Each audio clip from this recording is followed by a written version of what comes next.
What is going on, everybody? Welcome to First Person Shooter History and our fourth episode in this very exciting series in which we are going to explore, examine, and otherwise enjoy countless titles in the history of today's most popular video game genre. Each episode, we're going to take an individual game, learn all about where it came from, discuss the good and the bad, and what impact, if any, it left on first-person shooters or gaming as a whole. And today's game is Phantom Slayer. Enjoy.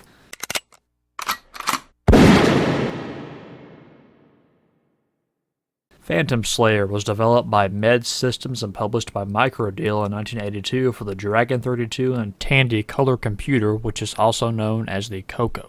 In this game, you navigate a 3D maze and take out phantoms using a laser pistol. This game is essentially a maze war if Maze War turned into a horror movie and you were the last known survivor and had to fend off restless spirits of your colleagues turned ghosts, who are now possessed by a 2 MHz Motorola processor. It's one of those games where I can recognize there's a vision for creating something really interesting here, but I'm a little baffled by the choice of platform. Not because the Coco's a bad computer, it was actually quite powerful for its time, it's just the design of it wasn't intended to be used for games. Now, it was 1982, and the Coco was one of the computers in the market that had a very optimistic outlook, but you had the Atari 8-bit line that had been out for a few years. Really, to me, this game comes down to big ideas that had to fit into a really small box. Now remember, this is still the early 80s, the whole first-person 3D combat idea was still very fledgling. None of the maze games had made it to a consumer system yet. You had Battlezone on the arcades, but even that hadn't made it to a faithful console or home computer port quite yet. There's an interview I've read before with the creator of this game, his name's Ken Kalish, and basically from his account of making this, what he wanted to make was not a first-person shooter, he wanted to make a survival horror game. Now, he doesn't call it that because obviously at that time it wasn't a thing, just like first-person shooter wasn't a thing. It wasn't established as a term yet, but that was essentially his idea. The way your weapon works in this game too is you have to press a button to aim first, then you have to fire, and it takes time to recharge. It feels very Resident Evil. I feel like a lot of games from this day ended up like this one. You had a developer that set out to make one thing and ended up making something that was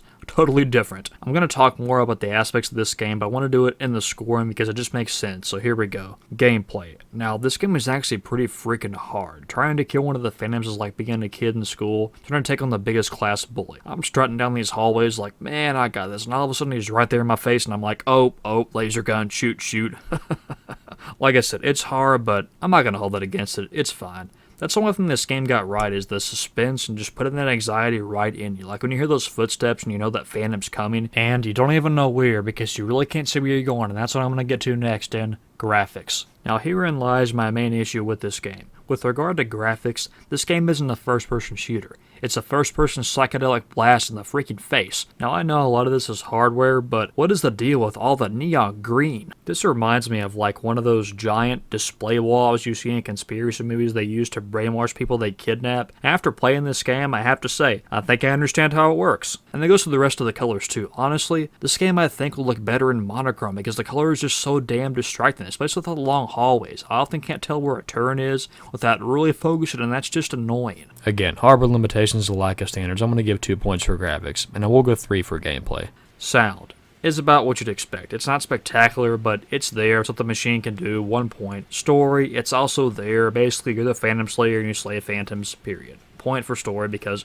why the heck not? Phantom Slayer gets 7 out of 10. Guys, all in all, this game deserves to be appreciated for what it is. It's rudimentary, but there are a lot of ideas here. There was definitely nothing like this out there, and it was original in its own way. It's got its annoyances with the graphics, yes. It doesn't hit the mark in any way, but it's on the board, and it deserves its note in the history books. Guys, I want to thank you for watching my video. This is episode 4. If you haven't seen 1 through 3, go check those out. And tune in next time for episode 5, where we're going back to the battlefield to talk about Stellar 7. Hit that subscribe button so you'll never miss a single game, and I'll see you right back here next time, everybody.